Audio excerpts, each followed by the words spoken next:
سب سے پہلے موسم کی صورتحال آپ کو بتائیں گے۔ پنجاب کے وسطی اور جنوبی علاقے آج بھی مضر صحت اسموگ کی لپیٹ میں ہیں۔ لاہور میں آج صبح ریکارڈ کیے گئے پارٹیکولیٹ میٹرز کی تعداد 577 ہے اور دنیا میں فضائی آلودگی کے لحاظ سے لاہور پہلے نمبر پر ہے۔ کولکتہ 295 پارٹیکولیٹ میٹرز کے ساتھ دوسرے نمبر پر ہے۔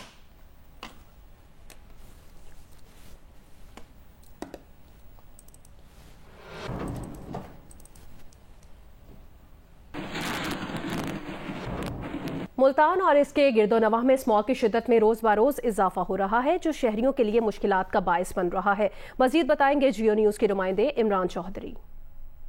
ملتان میں فضائی آلودگی کا معیار دن بدن گرتا جا رہا ہے، جس کی وجہ سے اسموگ کی شدت میں اضافہ ہو رہا ہے۔ خاص طور پر صبح کے اوقات میں اور شام کے اوقات میں بہت زیادہ اسموگ ہوتی ہے اور گزشتہ 15 سے 20 دنوں میں ملتان میں یہی صورتحال چل رہی ہے اور اسموگ کی وجہ سے جو ہے وہ مختلف اقسام کی جو بیماریاں ہیں وہ بہت زیادہ بڑھ گئی ہیں۔ آنکھوں میں خارش، جلن کے مریض جو ہے وہ نشتر ہاسپٹل میں بہت زیادہ رپورٹ ہو رہے ہیں۔ اس کے علاوہ سانس، دمہ، نزلہ اور کھانسی کے مریض بھی جو ہے ان کی تعداد میں بھی خاطر خواہ اضافہ ہوا ہے۔ اسموگ پھیلانے کے جو بڑا باعث ملتان میں بن رہی ہے وہ ملتان شہر میں واقع ایک بہت بڑا کھاد بنانے کا کارخانہ ہے، جس کی چمنیاں 24 گھنٹے دھواں چھوڑتی رہتی ہیں۔ اس کے علاوہ جو نواحی علاقے ہیں وہاں پر کسان حضرات جو ہیں وہ اپنی فصلوں کی باقیات کو آگ لگا دیتے ہیں، حالانکہ حکومت کی جانب سے باقیات کو آگ لگانے پر پابندی بھی عائد کی گئی ہے۔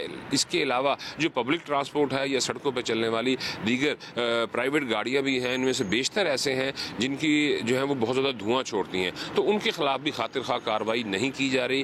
شہریوں نے انتظامیہ سے مطالبہ کیا ہے کہ دھواں چھوڑنے والی گاڑیاں ہوں یا فیکٹریاں یا فصلوں کی باقیات کو جلانے والے کاشتکار، ان کے خلاف سخت ایکشن لیا جائے۔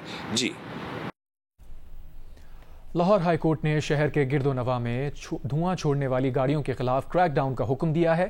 عدالت نے قرار دیا ہے کہ لاہور ایک بڑا شہر ہے، چنچی رکشوں کے حوالے سے پالیسی بنانے کی ضرورت ہے۔ ارم آوان رپورٹ کر رہی ہیں۔ لاہور میں اسموگ کے تدارک سے متعلق درخواستوں پر سماعت ہوئی۔ جسٹس شاہد کریم نے شہری ہارون سمیت دیگر کی درخواستوں پر سماعت کی۔ جسٹس شاہد کریم نے قرار دیا کہ حکومت نے جس طرح سپر سیڈ پر سبسڈی دی ہے، ویسے ہی پبلک ٹرانسپورٹ پر بھی سبسڈی دینے کی ضرورت ہے۔ سماعت کے دوران LDA کے وکیل نے عدالت کو بتایا کہ لاہور کے 19 انڈر پاسز کے حوالے سے انکوائری رپورٹ جمع کروا دی گئی ہے۔ انڈر پاسز سے LDA لائٹس چوری ہوئی ہیں۔ PHA کے ساتھ مل کر ایک میکانزم بنایا گیا ہے۔ PHA ہر انڈر پاس کی نگرانی کرے گا تاکہ دوبارہ لائٹس چوری نہ ہوں۔ جسٹس شاہد کریم نے قرار دیا کہ قصور ٹینریز کے خراب پانی سے وہاں کے شہری بیماریوں میں مبتلا ہو رہے ہیں۔ وہاں جو بچے پیدا ہوتے ہیں وہ بھی موذی بیماریوں میں مبتلا ہوتے ہیں۔ عدالت نے کمشنر لاہور کو قصور ٹینریز کے ری فلٹر پلانٹ کے حوالے سے فوری اقدامات کا حکم دیتے ہوئے کیس پر کارروائی آئندہ ہفتے تک ملتوی کر دی۔ کیمرامین محمد اشرف کے ساتھ ارم آوان، جیو نیوز، لاہور۔ وزیر اعلیٰ KP علی امین گنڈاپور آج بانی PTI سے ملاقات کریں گے۔ مشیر اطلاعات خیبر پختونخوا نے کہا کہ ملاقات میں سیاسی صورتحال، امن و امان اور دیگر امور پر گفتگو ہوگی اور احتجاج سے متعلق بانی PTI سے مشاورت اور رہنمائی لی جائے گی۔ پروگرام نیا پاکستان میں بیرسٹر سیف نے PTI کے اسٹیبلشمنٹ سے رابطوں کی تصدیق کر دی۔ کہا جو لوگ جمہوریت کو دوبارہ اپنی راہ پر لا سکتے ہیں، PTI ان سے رابطے میں ہے۔ کوشش ہے کہ اسٹیبلشمنٹ سمیت تمام فریقین سے PTI کی انڈرسٹینڈنگ ہو تاکہ بانی PTI اور دیگر رہنما رہا ہو سکے، مگر PTI کا ہدف ڈیل نہیں ہے۔ احتجاج اگر سڑکوں پہ ہے تو وہ بھی جاری ہے، ساتھ ہی ساتھ یقیناً رابطے بھی ہیں جن لوگوں کے ساتھ بھی ہم سمجھتے ہیں کہ وہ اس سلسلے میں کوئی کردار ادا کر سکتے ہیں پاکستان میں جمہوریت کو دوبارہ سے اپنی راستے پہ گامزن کرنے کے، تو ان کے ساتھ ہمارے رابطے ہیں اور ہم کوشش کر رہے ہیں کہ لوگ ہیں جن سے رابطے ہیں جمہوریت بحال کرنے کے۔ دیکھیں اسٹیبلشمنٹ بھی ہے پاکستان میں، اس بات سے کوئی بھی انکار نہیں کر سکتا کہ اسٹیبلشمنٹ کا ایک اہم کردار ہے تمام معاملات میں۔ اسٹیبلشمنٹ پاکستانی کے اس کا حصہ ہے سسٹم کا، ان کے ساتھ بھی along with others ہماری کوشش ہے کہ ہماری انڈرسٹینڈنگ بنے اور ہم ان کو خان صاحب کو رہا کریں، پارٹی کے دیگر رہنماؤں کو رہا کریں، اور خان صاحب نے خود بار بار کہا ہے کہ میں اسٹیبلشمنٹ سے رابطے تیار ہوں بات کرنے کو اگر اسٹیبلشمنٹ میرے ساتھ بات کرے گی۔ ٹارگیٹ وہی ہوگا، ٹارگیٹ جو ہے کوئی ڈیل نہیں ہوگی، ٹارگیٹ صرف اور صرف پاکستان میں جمہوری اقدار کی بحالی اور جو جمہوری حقوق غصب کیے گئے ہیں اور جن کو سلب کیا گیا ہے ان کی دوبارہ جو ہے بحالی، یہ ہمارا ٹارگیٹ ہے اور وہ جاری ہے۔ ڈیولپ کرنے کی کوشش ہے، تو کیا یہی انڈرسٹینڈنگ ہے جس کے نتیجے میں پھر بشرا بی بی کی اور عمران خان صاحب کی ہمشیراؤں کی رہائی ہوئی ہے؟